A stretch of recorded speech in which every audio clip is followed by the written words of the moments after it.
It was supposed to be an ordinary night.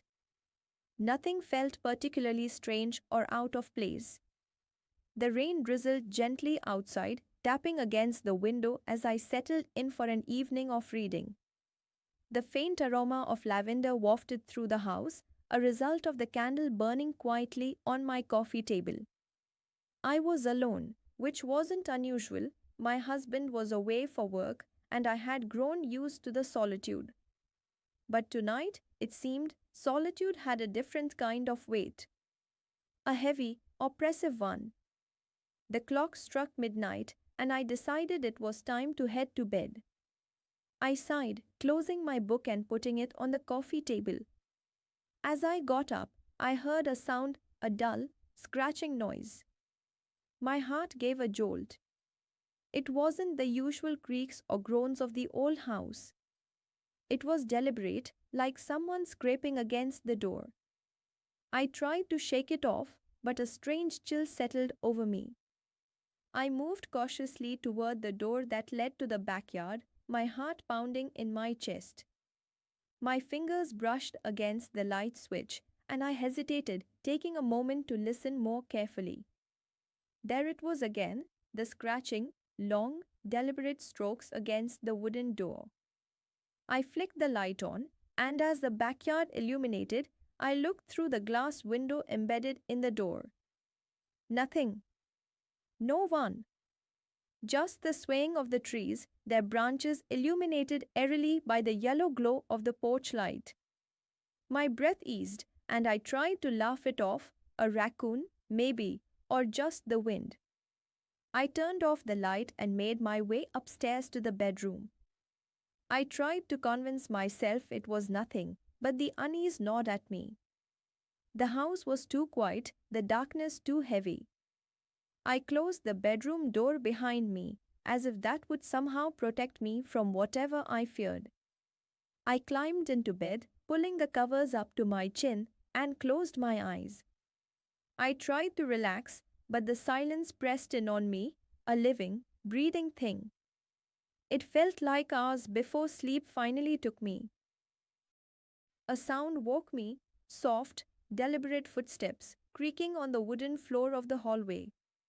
My eyes snapped open, and I lay there, frozen, listening. The steps were slow, careful, as if someone was trying not to be heard.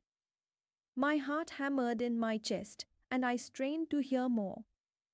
The footsteps grew louder, closer, until they stopped right outside my bedroom door. The air left my lungs, and I felt paralyzed with fear.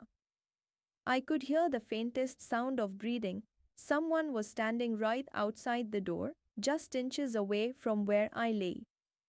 I wanted to scream, to leap out of bed and run, but I couldn't move. My body refused to cooperate, my limbs stiff and useless. I could feel the weight of my fear pressing me into the mattress, keeping me pinned beneath the covers. The doorknob rattled slightly, and my heart stopped. I watched, horrified, as the handle turned slowly, inch by inch. The door creaked open, and the darkness beyond seemed to seep into the room, swallowing up the faint moonlight filtering through the window. I held my breath, straining my eyes to see what, was there. The door opened fully, but there was no one.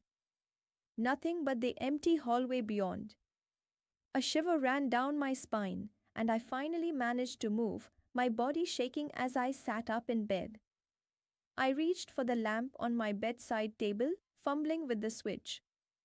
The light flickered on, flooding the room with a warm, yellow glow. The hallway was empty, there was no one there. My breath came in ragged gasps, and I tried to calm myself, telling myself it was just a dream, just my imagination playing tricks on me. But deep down, I knew that wasn't true. I had heard the footsteps, the breathing. Someone had been there.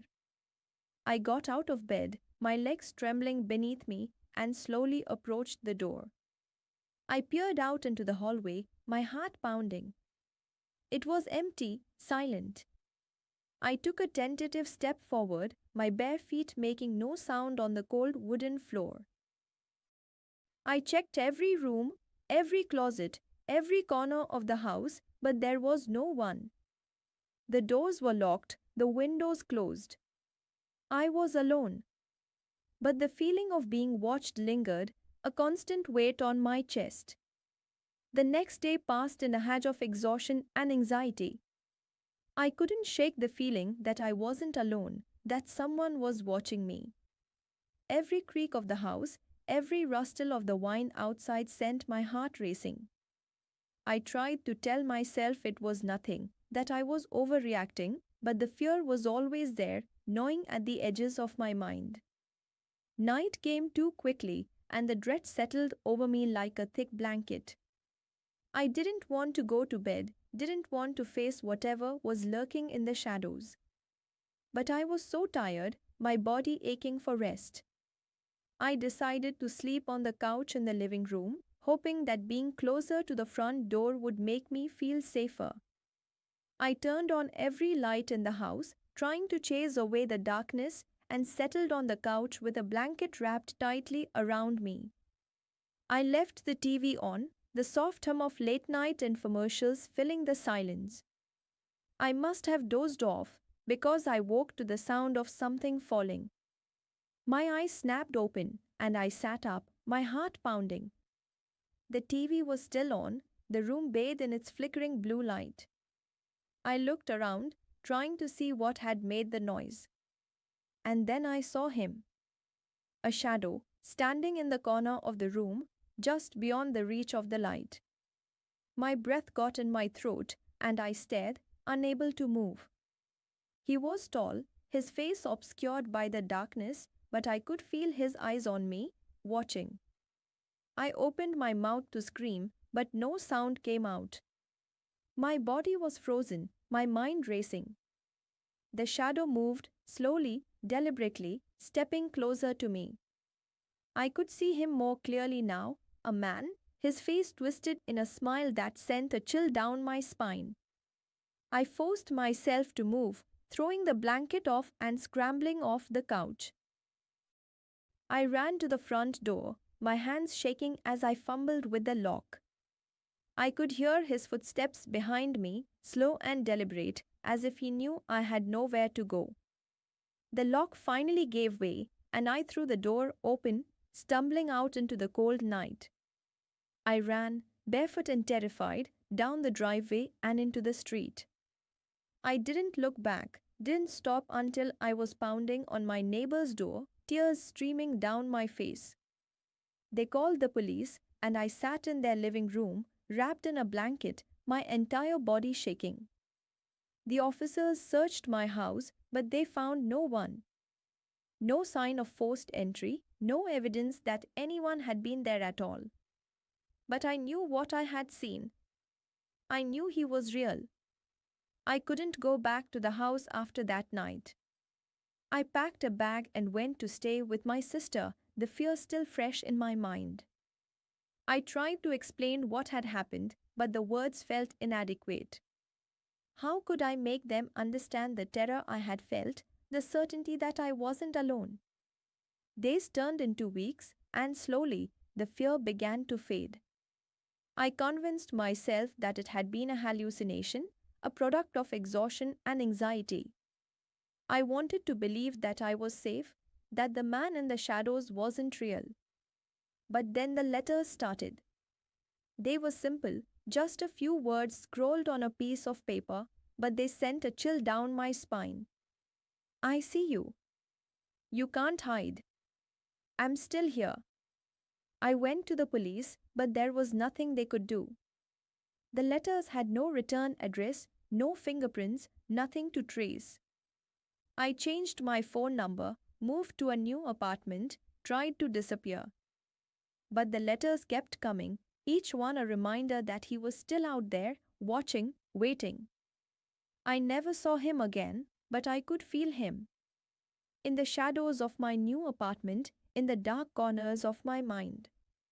He was always there, a constant reminder that I wasn't alone, that I would never be safe. Months later, I found myself sitting in a chair across from a reporter, a camera pointed at me. I had agreed to do the interview, hoping that sharing my story might help someone else, might make me feel less alone. The reporter smiled, her eyes kind but curious. Jessica, can you tell us what happened that night? I took a deep breath, the memories flooding back. It was supposed to be an ordinary night, I began, my voice trembling. But it turned into something out of a nightmare. I told her everything, the footsteps, the shadow in the corner, the man who had followed me into the darkness. I told her about the letters, the fear that had become a constant part of my life. Do you think he's still out there? She asked, her voice gentle. I hesitated, my eyes dropping to my hands. I know he is, I whispered. He's always there, watching. And I don't think he'll ever stop. The reporter nodded, her expression sympathetic. Thank you for sharing your story, Jessica. I know it must be difficult to relive. I forced a smile, but the fear was still there, just beneath the surface. I just want people to know that they're not alone. That if they feel like someone's watching, they need to trust their instincts. Because sometimes the monsters are real. The interview ended, and I stood, my body heavy with exhaustion. I had shared my story, but it didn't feel like enough. The fear was still there, the shadow still lurking in the corners of my mind. I knew that no matter where I went, no matter how far I ran, he would always be there. The man behind the door, the shadow in the darkness. Watching, waiting. I am glad you listened to this memory of mine. I hope it made you feel different emotions. I am learning not to be defeated by my excitement. And I am thinking of sharing this with you again. Thank you for watching the video. Don't forget to subscribe to the channel and like the video for the rest. Please tell me in the comments if you think I did it right.